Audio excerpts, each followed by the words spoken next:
Good evening বন্ধুরা। তো অনেক দিন পর তোমাদের সঙ্গে একটা ভিডিও শেয়ার করতে পেরে আমার সত্যি মনটা খুব ভালো লাগছে। কারণ যেহেতু এখন আমি একদম ভিডিও দিতে পারছি না, অনেক দিন হয়ে গেল।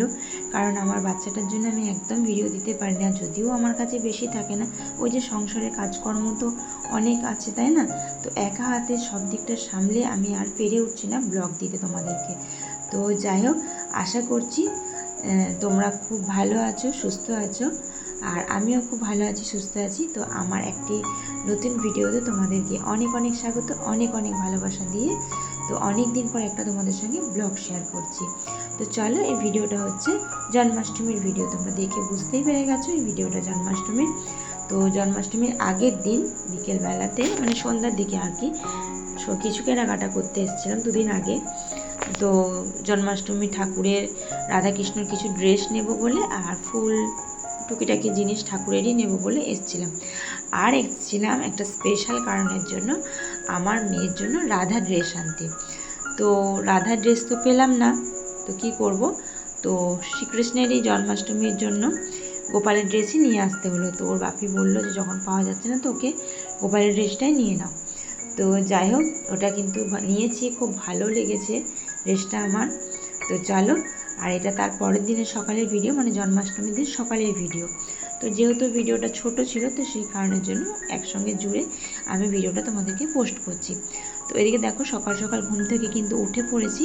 তো এদিকে কাজকর্ম সমস্ত কিছু সেরে নিচ্ছি, যেহেতু বাড়িতে জন্মাষ্টমী পুজো আছে, তো আমাকে সব দিকটা একা সামলাতে হবে। তো এখন বাজে প্রায় ওই 5:30 নাগাদ এরকম বাজে। তো আমি ভাবলাম যে সকাল সকাল বাসি কাজকর্মগুলো শেষ করে নিই, তারপরে স্নান টান করে তারপরে ঠাকুর ঘরে যাব। যেহেতু জন্মাষ্টমীর পুজোটা বড়মশাই দিয়ে যাবে, আর সেই কারণের জন্য আমাকে আগে স্নান করে ঠাকুর ঘরটা রেডি করতে হবে, তবেই না বড়মশাই গিয়ে পুজোটা করতে পারবে, কারণ ও তো সমস্ত কিছু জোগাড় করে পুজো করতে পারবে না। তো যাই হোক, এদিকে দেখো আমি কিন্তু স্নান টান সেরে সূর্যকে জলটা আগে দিয়ে দিলাম। তারপর এদিকে দেখো কি কি এনেছি সেটা তোমাদের সঙ্গে কিন্তু শেয়ার করছি। তো এনেছি এদিকে ঠাকুরের আটনে পাতার কিছু কাপড়, আর এদিকে দেখো রাধার একটা মানে ড্রেস এনেছি, নীল রঙের এনেছি। আমি এর আগের বারে কী হয়েছিল, রাধাকৃষ্ণের একরকম মানে একই রকমের ড্রেস সেট এনেছিলাম। তো সেটার আমি আনিনি, এই ড্রেসটা আমার খুব ভালো লেগেছিলো, তো সেই কারণের জন্য নিয়ে আসলাম। তো চলো, এদিকে রাধাকৃষ্ণকে স্নান করানো হচ্ছে।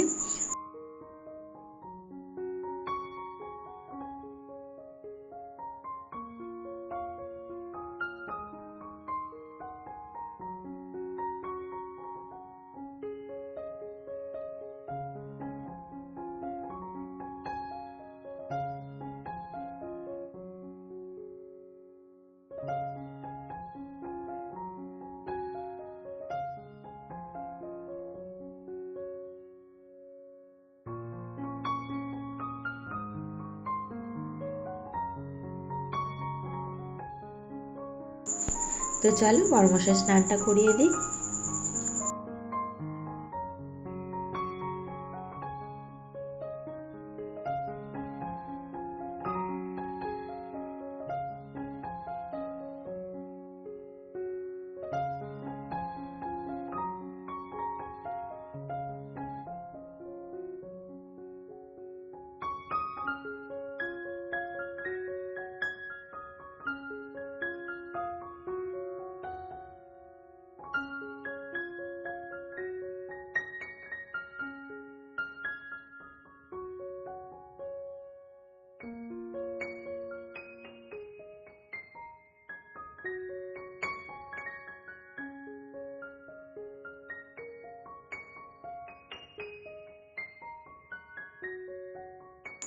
তো এদিকে দেখো রাধাকে কিন্তু স্নান করানো হয়ে গেছে।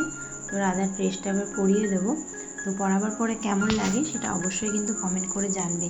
আর ঠাকুরের এই ড্রেস ছাড়াতে, ড্রেস পরাতে, ঠাকুরকে ভালোভাবে শৃঙ্গার করতে আমার খুব ভালো লাগে। তো সেটুকুই তোমাদের সঙ্গে একটু শেয়ার করছি। আর ওদিকে দেখো বড়মশাই স্নান করাচ্ছে, আর এদিকে আমি মানে ঠাকুরগুলোকে রেডি করে দিচ্ছি।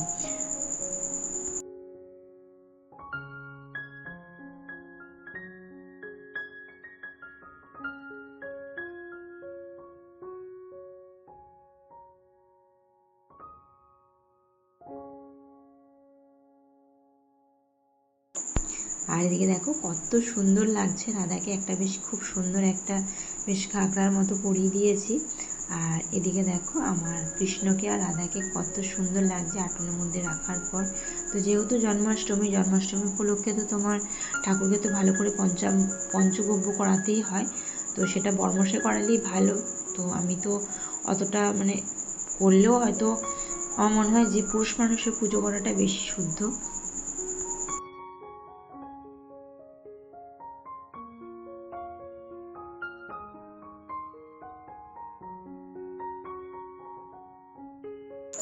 যেহেতু বর্মশাই ডিউটি যাবে তো সেই কারণের জন্য।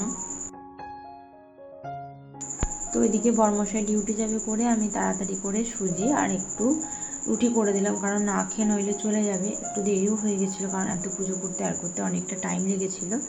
তো যাই হোক আমি কোনো রকমে তাড়াতাড়ি করে সুজি আর দুটো রুটি কোনো রকমে গরম গরম করে দিলাম। তারপর এদিকে দেখো রান্নার বান্নার কাজে লেগে পড়লাম, কারণ বিকেলে আবার জন্মাষ্টমী পুজো হবে। তো সেই কারণের জন্য তালের লুচি, তাল পুরুলি এগুলো তো বানাতে হবে ঠাকুরকে দেওয়ার জন্য। তো সেই জন্য ভাবলাম যে না, রান্নাটা আগে বসিয়ে দিই। তো এদিকে একটু আলু পোস্ত তো বসিয়ে দিয়েছিলাম, আর এই যে একটু শাক ছিল, শাকটা কেটে নিলাম, শাক ভাজা করব, আর সঙ্গে করবো করলা ভাজা। তো তোমরা কিন্তু অবশ্যই ভিডিওটা দেখো, পুরো ভিডিওটা দেখার পর একটা সুন্দর করে একটা কমেন্ট করে দিও। তো চলো ভিডিওটা দেখতে থাকো। এদিকে দেখো শাকটাকে ভালো করে ধুয়ে নিয়ে আমি ফোড়ন দিয়ে চাপিয়ে দিলাম। তারপরে এদিকে দেখো আমি রান্না করছি, আর মাকে বললাম একটু তালটা ঘষতে, কারণ আমি কতটা করব, এক হাতে তো করা সম্ভব না সব কিছু। তো সেই জন্য মা একটা তাল, বেশি কিছু করব না, মানে অল্প করেই করবো। তো তাল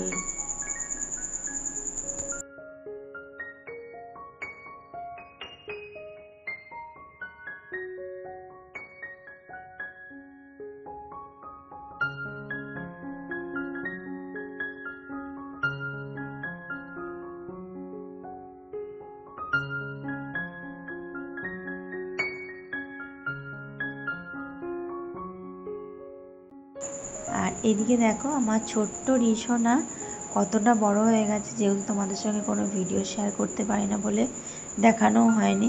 ভীষণ দুষ্টু, মানে ওর পা হয়ে থেকে ও কোনো সময় এক সেকেন্ড কোথাও বসে থাকে না, মানে সারাক্ষণ ও চলতে থাকে, মানে সব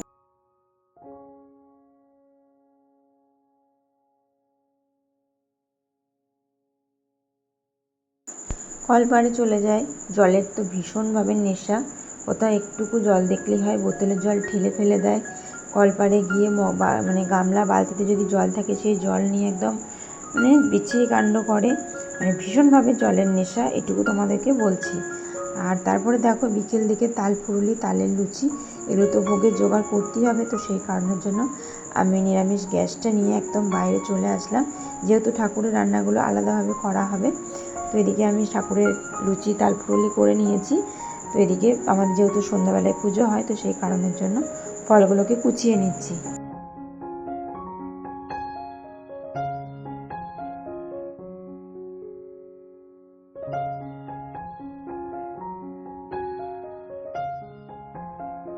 সমস্তটা পুজো জোগাড়, ফল কাটা একদম রেডি। তো শুধু বামুন ঠাকুর পুজো করে দিলেই হয়ে যাবে।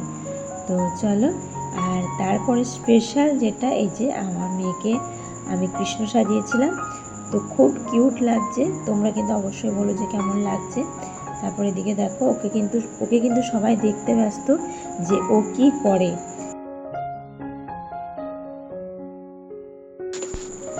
তারপর এদিকে দেখো আমাদের উনি হচ্ছে কাকা হয়, তো ওনাকে দেখলেই আমার মেয়ে যাওয়ার জন্য কাঁদে, কারণ উনি ওইদিকে ঘুরিয়ে নিয়ে আসে একটু।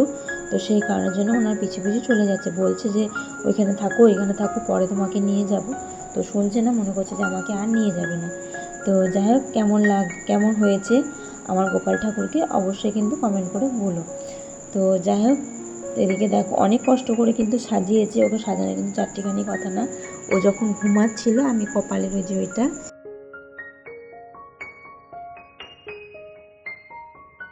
তখন আমি কিন্তু তিলকটা করেছি, কারণ ঘুমন্ত অবস্থায় না করলে আর করতে দেবে না। আর এই ড্রেস পরাতে ভীষণ কষ্ট হয়েছে, কারণ এই ড্রেস পরবে না আর আমি ছাড়বো না।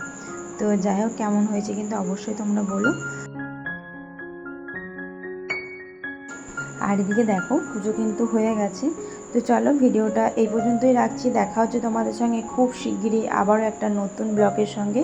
ততক্ষণের জন্য তোমরা সুস্থ থেকো, ভালো থেকো।